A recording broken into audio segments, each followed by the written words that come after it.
Hello everyone, my name is Tina Polek. I am an anthropologist from NGO Center for Applied Anthropology based in Kyiv, and today I would like to discuss my presentation, A Sense of Belonging to War in Ukraine. Actually, it is not a normal research because it wasn't planned, as the war wasn't planned, and I was never dreaming about being an anthropologist of war. It wasn't my choice, but still I observe a lot of things happening around me, and I cannot reflect about them. So this presentation mostly is about my own reflections, and actually it is autoethnographical mostly, and I will ask a lot of questions I am asking myself, and I try to catch some answers of these questions and to catch some observations that are just flying in the air around me in different parts of Ukraine where I have been during the last 3 months. So first of all, I will start with the date of 24th of February, when we say the war started, but actually it is not true. Yes, the war started 8 years ago, but this date is the start of the collective experience, new collective experience of Ukraine that is not dedicated only to Eastern Ukraine, but touches all the regions. So first of all, from this date, Ukrainians started to feel that here in Ukraine it is not safe. They started to feel uncertainty. No one can build any long-term plans. And Ukrainians felt a lot of injustice because someone came here to our territory and didn't have any right for that. And the last thing is that Russians are enemies. So you just also can feel it in the air, this anger to Russians, and feeling that these people are totally and always enemies for Ukrainians from this date, from 24th of February.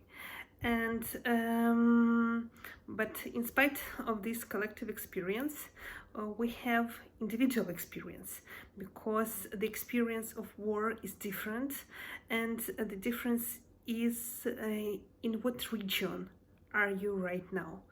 So do you have experience of a combat zone? Do you have experience of an occupation by Russian army? Do you have experience on the territory that borders on combat zone, or do you have experience in rear? These types of experiences is totally different. And besides, the difference is in a date. So feeling of war changes. First of all, from the 24th of February, there was a period of disorientation, maybe some kind of panic. And the most angry people were at that time. Then Mariupol and drum theater. Then people started to build their new routines in different places. They moved or they stayed. Then Bucha became the main news in all the media, not only in Ukraine, and there was a period with all this information about the occupation of Kyiv region and Chernihiv also. And then people started to build new routine again. And then everyone was waiting for the 9th of May.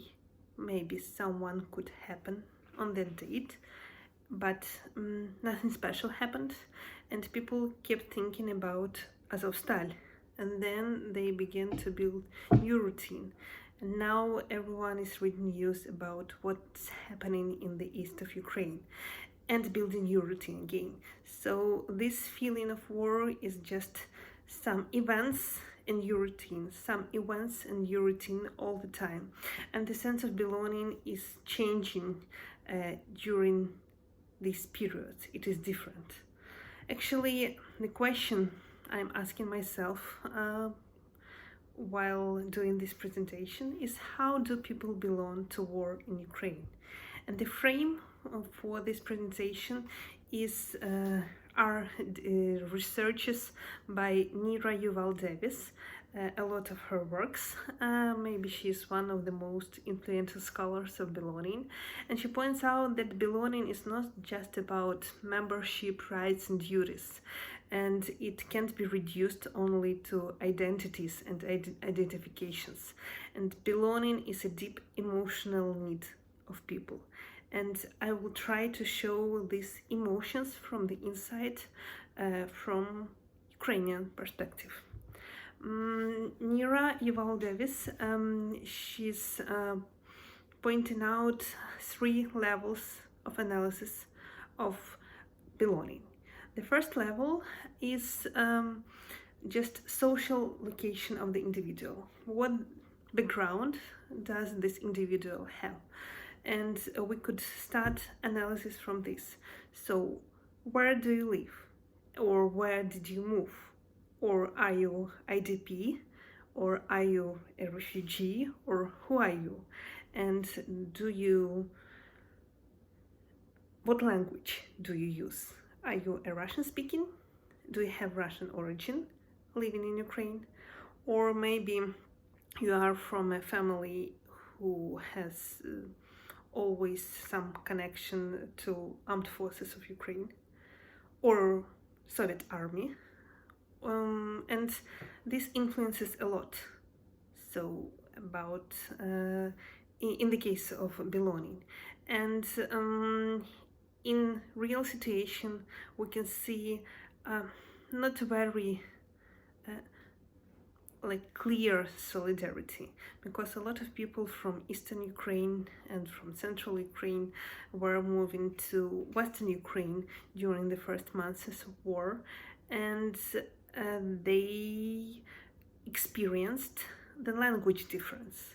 So do Russian-speaking people who are Ukrainians or who have Russian origin have the right to belong while they live in Western Ukraine? So for some people in Western Ukraine, they see a strong border between them and those who came, those IDPs, and they start to shame these people and to point out to the language they speak and so on. So the analysis of belonging starts from this personal background and this just location of a person and her sense of belonging. Then we could move to the second level of analysis. The second level just is about individuals' repeat specific attitudes, values, behavior, and social practices that link them to particular social solidarities. It is about constructing and communicating identity narrative. I will show this on examples. So, from the first days of war, people experienced the war, but in different regions of Ukraine, this experience was different, as I've already told. And in these parts of Ukraine, in deep rear, I would like to say, so sometimes people created this experience, created this tension. It wasn't like their decision, but they behave themselves like that to be a part of the situation. For example, a lot of rumors appeared about different marks that some collaborants do in different Ukrainian cities, and that Russia could attack some buildings with these marks, and people were looking for the marks and so on. Besides, there was like it was you could see it everywhere, neighborhood watching, like the explosion of neighborhood watching. And especially when the local people started to watch at the blackout. So there were some blackout norms from the beginning of the curfew. It was different times in different regions, but people had to turn the light off, and neighbors were watching strictly about it to their neighbors, and there were a lot of conflicts in the cases when someone didn't turn off the light. The second thing is grassroots blog posts. People were scared and they wanted to protect themselves. And that's why in a lot of villages people created their own blog posts. It is not there were not blog posts of armed forces of Ukraine, but grassroots blog posts. Now most of them don't exist. But at the beginning of war, there were a lot of them. People were creating their experience of war while seeing and communicating with IDPs, so with different people and different stories and different experience. Besides, my friend called that solidarity of suffering, and I like this term. Everyone was reading news all the time, and it is also a part of belonging. Like, you have to read news, you don't have the right to miss anything. And while reading it, you feel the same as people experienced. Just you have to suffer with all the people you're reading about. And this feeling is also one phase of belonging to war. And the last thing is volunteering. So when you do something not only for your family, not only for your friends, but for people you don't know, and you do something useful, and you do something that could help someone and is connected to war, you also create your own experience. And people represent their belonging in different ways. We could say that there are a big part of verbal representation. So how are we talking about the war? So what language do we use? Ukrainian or Russian? Is Russian possible in this situation? So is it okay to write Russia with a big letter R? So is it okay to criticize armed forces of Ukraine or Ukrainian president? Is it okay not to have a personal story? And so how are you talking about war? What are your emotions? And do your emotions match with emotions of other people? Are you angry, as everyone is angry? Are you scared? Do you feel guilt? So it is a verbal representation of these emotions. But also we could say that there are a lot of visual representation, online and offline. So during the first months of war, everyday life practically disappeared from social media. In Instagram of Ukrainians, you couldn't find any coffee or beautiful dresses or flowers or anything else. There were only pictures and death and ruined buildings and some memes. It is very important also, but memes about the war, or some patriotic content, or some content about showing your help. So please donate these organizations, so it helps pets, or it helps Ukrainian army, or it helps IDPs or someone else. The only social media with the part of everyday life was TikTok, and it was very interesting because TikTok about the war was very ironical, and just it was like a meme but in video form. the representation of belonging offline, it includes like patriotic clothes, wearing national emblem on your clothes, or putting it on a balcony or in a car, or just drawing it in the street. Or also patriotic consuming, so you are buying Ukrainian brands only, or those brands who help Ukraine, and you are canceling those brands who still work in Russia and you don't buy it. And the third level of understanding of belonging is just understanding that belonging always involves ethical and political values. And it was written, politics of belonging is not merely about who belong and does not belong, but about the discursive process that make belonging possible and able to be performed and experienced. So, and belonging has always some physical and symbolic boundaries that divide people. And it is the last thing I would like to talk about. So, who has the right to belong in inner Ukrainian discourse? So, what could you catch in the air, and what is the official narrative for that? So maybe we could see two levels of belonging here. The macro level of belonging, so the war affects every Ukrainian.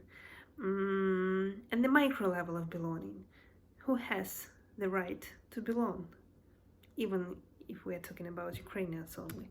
And this macro level of belonging, it creates solidarity, yes, and the micro level of belonging, it creates in-group and out-group dividing. And this dividing is also connected with experience. So what does it mean to be inside of the war? So you could hear the war, but what does it mean? To hear air raid sirens, but they're heard in every region, in Iran also, or to hear explosions, or to hear Russian soldiers coming to your house. What does it mean to be inside the war and to hear the war? What does it mean to see the war? To see explosions, to see armed forces of Ukraine, to see Russians, to see their techniques, to see planes. What does it mean to be inside of the war? And to feel maybe the third sense. Do you have the right to belong if you didn't feel your house trembling from the explosion? Or you didn't feel the experience of hiding in a bomb shelter? Do you still have the right to belong in that case? Or what is new normal in this situation? So is it okay? Is it a part of the new normal to hear air raid sirens and hide, or not to hide? So a part of the new normal is curfew. So is it okay to be at home, or you still risk and stay somewhere in the street because you meet with your friends? And new normal includes also alcohol selling limitations. Is it okay to drink during the war? And is it okay to have not only short-term plans? Or is it okay to have routine? So is it normal during this new normal? And then I would like to discuss some ethics of belonging from the insider's perspective. So what is appropriate and not appropriate during the war? Is it okay to celebrate a birthday? Is it okay to laugh, to have a party, to meet with your friends, to go to the restaurant, to walk just in the city somewhere, to travel somewhere, to go to the pool? Is it okay? And when you are doing all these things, do you have the right to belong? The second thing is just what did you do to belong to the war? So are you a volunteer, or maybe you donate some money? And is it okay only to donate this money and not to do something with your hands? Do you have the right to belong in that case? And the big question is refugee questions. So maybe you could feel here dividing between true refugees and not true.